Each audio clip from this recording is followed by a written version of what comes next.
Hi, Mystery Recapped here. Today, I'm going to explain an action thriller movie called Lock Up. Spoilers ahead. Watch out and take care. The movie opens inside a garage in Hoboken, New Jersey, where a mechanic named Frank Leone is cleaning photos of his deceased mentor. The place looks like it is being renovated after a long period of neglect. From the way that Frank meticulously cleans the place and looks around with pride, it is obvious that he has a deep emotional connection with the garage. Sometime later, he is visited by a beautiful woman who says that she has some problems with her car. Frank replies that he can help her out, but the lady dismisses him, saying that she needs an expert. This sounds like an insult, but it is evident that she is trying to flirt with him. Turns out the beautiful lady is Melissa, Frank's longtime girlfriend. The casual flirting soon changes into intimate kissing, after which she gives him an oil change. Then, the two head out. They soon arrive at a local park, where Frank plays football with some neighborhood children while Melissa watches happily. He peaked in high school. However, things are not as simple as they appear on the surface. Frank is doing time at the Norwood Correctional Facility, a low-security prison where people with minor offenses are kept. He is actually out right now on furlough and has to return back to the facility soon. Thus, Melissa quickly drives and drops him off at Norwood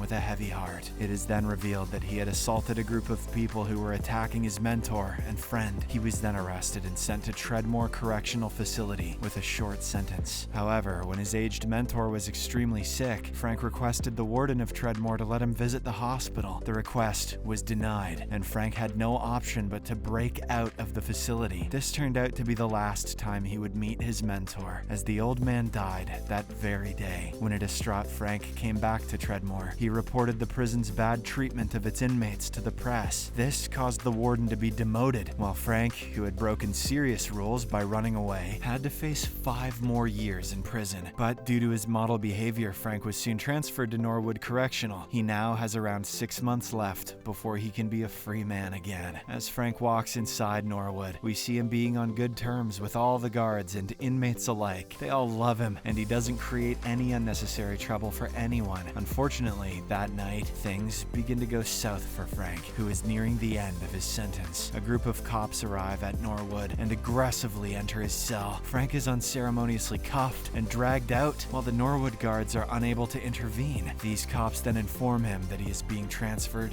to another prison. When Frank points out that he was not given any prior notice, the men unapologetically tell him that this is how they do. Moments later, a bewildered Frank is shoved into a van and driven off to a high-security prison called Gateway. This facility is run by a ruthless warden named Drum Ghoul, who greets Frank as he is being brought in. With a name like that, I think he talks like this.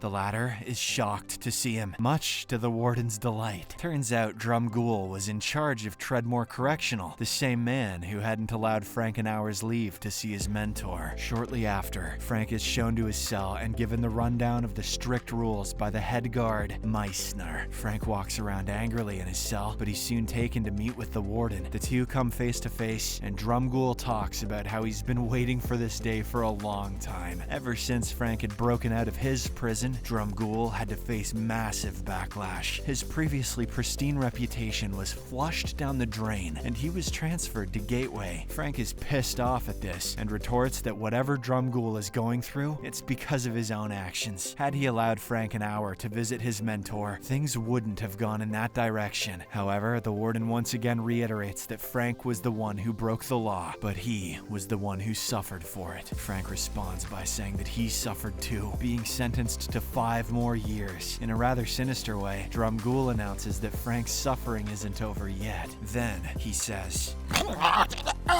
sometime later, Frank is sent to be deloused, where he is humiliated and stripped by the guards. He is asked to step into a transparent chamber, which is then filled with a suspicious-looking white gas, meant to kill disease-carrying bugs. The guards tell him that he has to hold his breath for 30 seconds, as the gas is too dangerous to be inhaled. As expected, Drum Ghoul intervenes and lets this process continue for well over 30 seconds. Frank tries to hold his breath for as long as possible, but ultimately coughs coughs and breathes heavily. The warden only flushes out the gas when his new prisoner is down on his knees. The next day, Frank enters the yard and meets some of the other inmates. One of them, named Chink, who is the main bully of the prison, has been ordered to make Frank's life hell. He tries to provoke the newbie by taking out a pocket knife, but this is seen by the head guard Meissner, who steps in and demands that he give up the shank. Chink's men, who are all around him in a group, quickly hide the weapon. Thus, Meissner can't find any evidence of wrongdoing even after searching the bully. He then turns to Frank and asks him about it. However, our guy doesn't want to create any trouble and says that he didn't see anything. Look, man, I didn't see nothing, okay?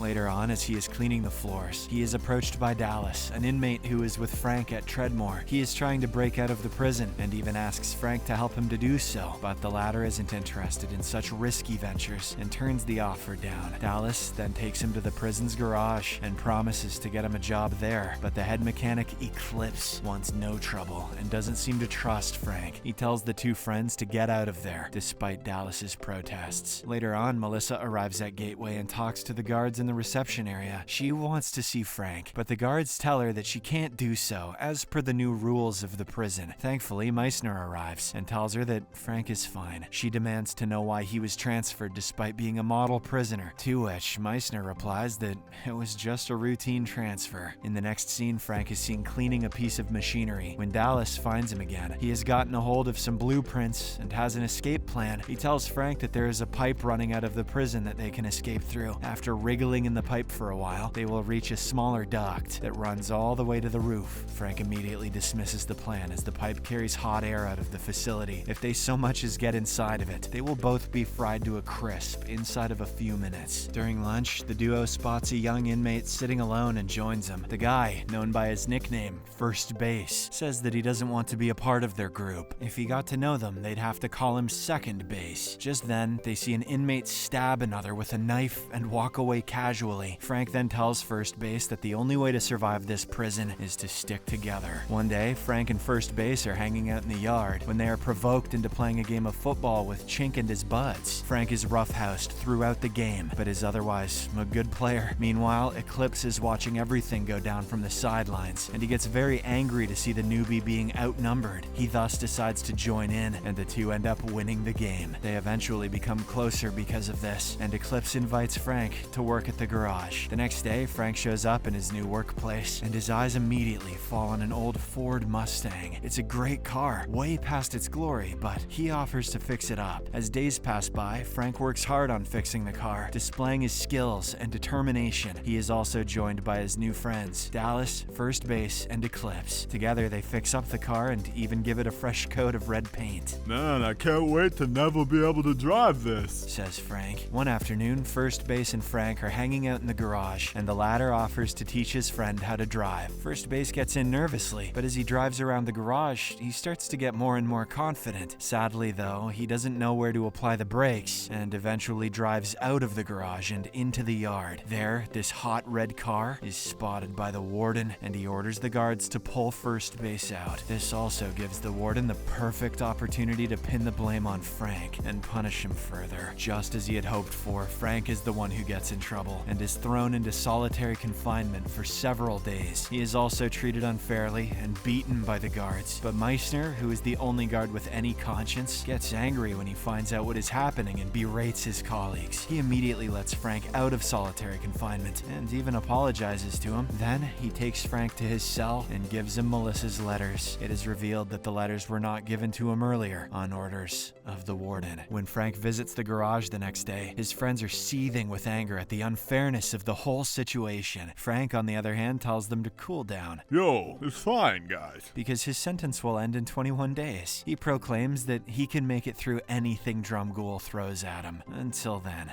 Unfortunately for the poor man, the sinister warden has other ideas. Drumgoole simply wants an excuse to get Frank in trouble so he can extend the inmate's sentence. This plan takes a dark turn when Drumgoole allows the prison bully Chink and his henchmen to kill First Base in the gym. An enraged Frank rushes to the gym and beats Chink to a pulp, but he ultimately spares Chink's life because he knows the warden will get him thrown in jail for decades if he commits any crime. Drumgoole, who has been watching this, gets angry as he realizes that his plan has been foiled.